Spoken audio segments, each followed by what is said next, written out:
लाखोत पगार, डीआयजी असलेल्या अधिकाऱ्याच्या पत्नीने व मुलीने चाकूने भोसकून निर्गुण हत्या।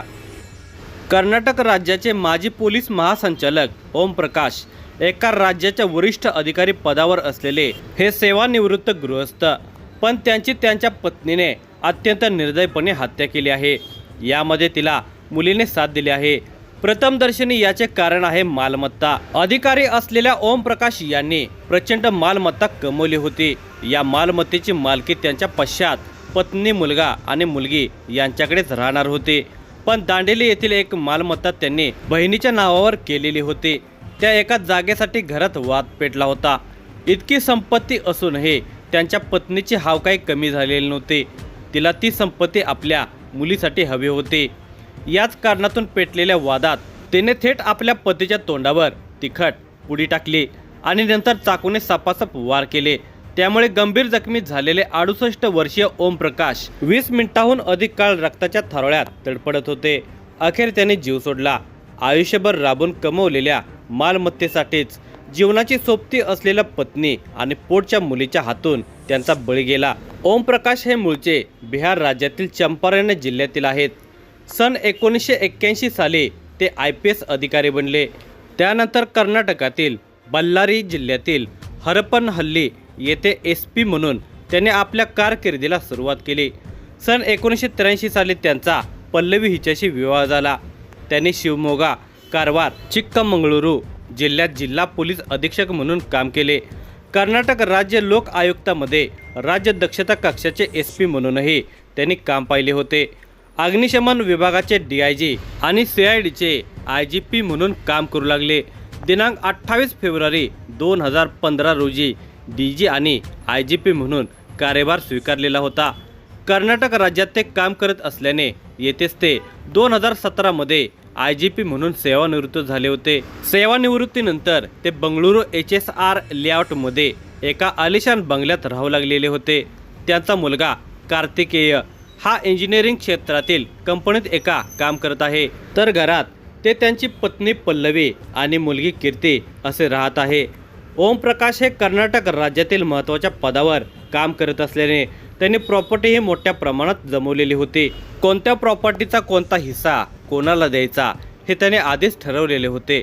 बंगळुरू शहरातील आणि इतर ठिकाणाची प्रॉपर्टी त्याने पत्नी पल्लवी, मुलगा कार्तिकेय आणि मुलगी कृती याचे नावे केलेली होती। मात्र गोवा कर्नाटक राज्याच्या सीमेवर असणाऱ्या कारवार जिल्ह्यातील दांडेली येथील त्याची प्रॉपर्टी त्याने आपल्या बहिणीच्या नावे केलेली होती। आपल्या पतीने आपली मालमत्ता बहिणीच्या नावे केल्याची माहिती मिळाल्यापासून त्यांची पल्लवी चिडून होती। आपली प्रॉपर्टी नंदनच्या नावावर केली असल्यानं तिने पतीसोबत भांडण सुरू केले। दांडेली येथील मालमत्तेच्या कारणातून त्यांच्या घरात भांडणाला तोंड फुटलेले होते। ते सेवानिवृत्त होते, त्यांचे वयही झालेले होते, त्यांना मनशांती हवी होती। परंतु पत्नी पल्लवीचा स्वभाव खूप रागीट होता। कोणत्या ना कोणत्या कारणातून ती पतीशी भांडत होती। या भांडणात मुलगी कृती ही सुद्धा आईचीच बाजू घेत होती। ते आपल्या वडिलांना दोष देत होती, तर मुलगा कार्तिकेय मात्र वडील ओम प्रकाश यांच्या बाजूने बोलत होता। एकूणच घरात 2 गट पडलेले होते। घरातील भांडणे चव्हाट्यावर आलेली होती। कुणी कुणाला दाद देत नव्हते। घरातील कलह बाहेर पडल्याने ओम प्रकाश चिडलेले होते। आपण आयुष्यभर धाक दाखवला आणि मोठमोठ्या गुन्हेगारांच्या मुसक्या आवळल्या, अख्खे जिल्हे शांत केले आणि आपण आपले घर मात्र शांत ठेवू शकत नाही, या विचाराने ते फारच चिडलेले होते। त्यामुळे पत्नी पल्लवी आणि मुलगी कृती यांना गप्प बसवण्यासाठी ते आपल्याकडील पिस्तुलाने तुम्हा दोघींना मारून टाकेन अशी धमकी देत होते। कधी भांडणात संयम संपला तर अर्वाच्य भाषेत शिव्या देत होते। तुम्ही तर घर सोडून निघून जा असे ते म्हणत होते। घरातील भांडणे टोकाला गेलेले होते। या भांडणातूनच पल्लवी याचे मानसिक संतुलन बिघडलेले होते। त्या भांडणात नवरा ओम प्रकाश यांना बायको राक्षस असे म्हणत होत्या। याचाही ओम प्रकाश यांना राग येत होता। आयुष्यभर मेहनत करून त्यांनी मोठ्या पदाला गवसणी घातलेले होते, त्यातून प्रॉपर्टी जमवली होती। या कोट्यवधीच्या मालमत्तेतून सेवानिवृत्तीचे आयुष्य सुखात जगण्याचे त्यांचे स्वप्न पार धुईला मिळालेले होते। वास्तविक घराच्या भांडणात कुणी एकाने माघार घेतली तर ती भांडणे शांत होत असतात।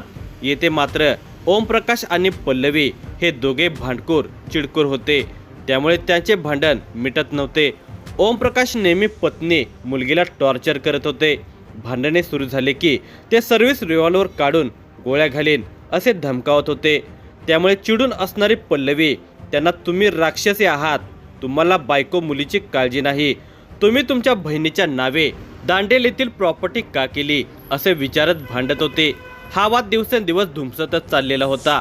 रविवार दिनांक 20 एप्रिल 2025 रोजी दुपारी ओमप्रकाश हे डायनिंग टेबलवर जेवण करत होते. बोलता बोलता मालमत्तेचा विषय निघाला आणि पती पत्नीमध्ये भांडणाला सुरुवात झाली. मुलगी भांडणात पडलेली होती. माय लेकीने ओमप्रकाश यांच्यावर आरोपांचा भडीमार सुरू केला. ओमप्रकाश यांनीही आवाज चढवला, पण त्या दोघींच्या आवाजापुढे त्यांचे काही चालले नाही. तेव्हा मात्र रागाच्या भरात त्यांनी पिस्तूल काढले आणि दोघींना मारून टाकण्याची धमकी देऊ लागले. त्या दोघे चिडलेल्या होत्या.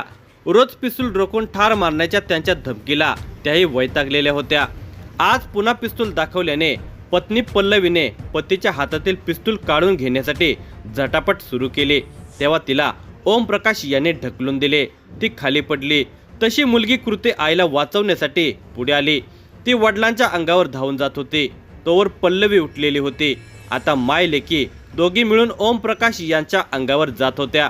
त्याचवेळी पल्लवीने मिरचीची चटणी पतीच्या डोळ्यात टाकली. तिखटी मिरची पूड डोळ्यात गेल्याने ओमप्रकाश यांना वेदना होऊ लागल्या. ते खाली पडले. ही संधी साधत पल्लवीने जेवणाच्या टेबलवरील चाकू घेतला आणि ओमप्रकाश यांच्यावर हल्ला केला. अत्यंत निर्दयपणे ते आपल्या पतीच्या हातावर, मानेवर, पोटात आणि छातीत सपासप वार करू लागली. तिने जवळपास 10 ते 12 वार केले असावेत. हे वार इतके गंभीर असल्याने ओमप्रकाश जीवाच्या आकांताने ओरडत होते, तडपडत होते. घरात रक्ताचा सडा पडलेला होता. त्या रक्ताच्या थारोळ्यात जवळपास 20 मिनिटे ओमप्रकाश तडपडत होते, ओरडत होते. पण त्यांची पत्नी किंवा मुलीला दया आली नाही. त्यांना तसेच वेदनेने विवळत टाकून त्या दोघींनी स्वतःला दुसऱ्या खोलीत कोंडून घेतले. दुसऱ्या खोलीतून पल्लवी यांनी आपल्या मोबाईलवरून निवृत्त पोलीस अधिकारी रूप दत्ता यांच्या पत्नीला फोन केला.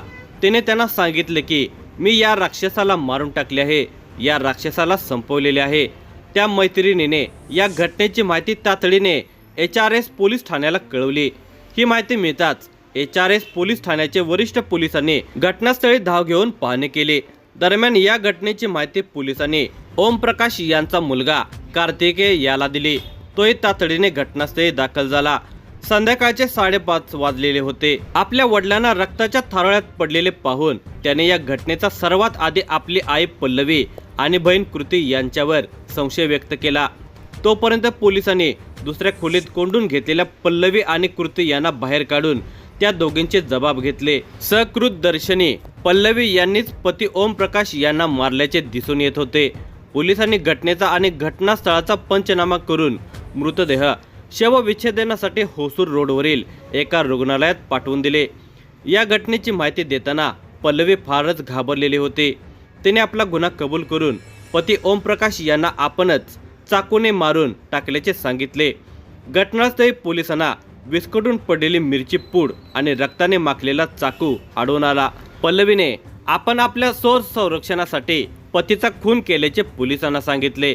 पती ओमप्रकाश यांच्याबरोबर प्रॉपर्टीच्या वादातून रोज भांडणे होत असत. ते नेहमी पल्लवी आणि कृती यांना गोळी घालून मारून टाकण्याची धमकी देत होते.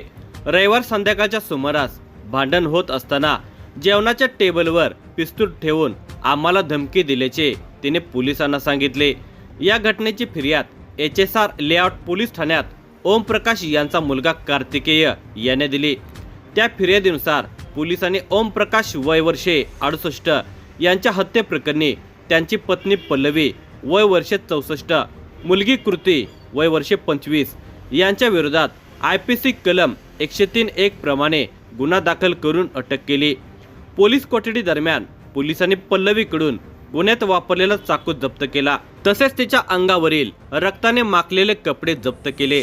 या घटनेचा पुढील तपास HSR पोलीस स्टेशनचे पोलीस करत आहेत.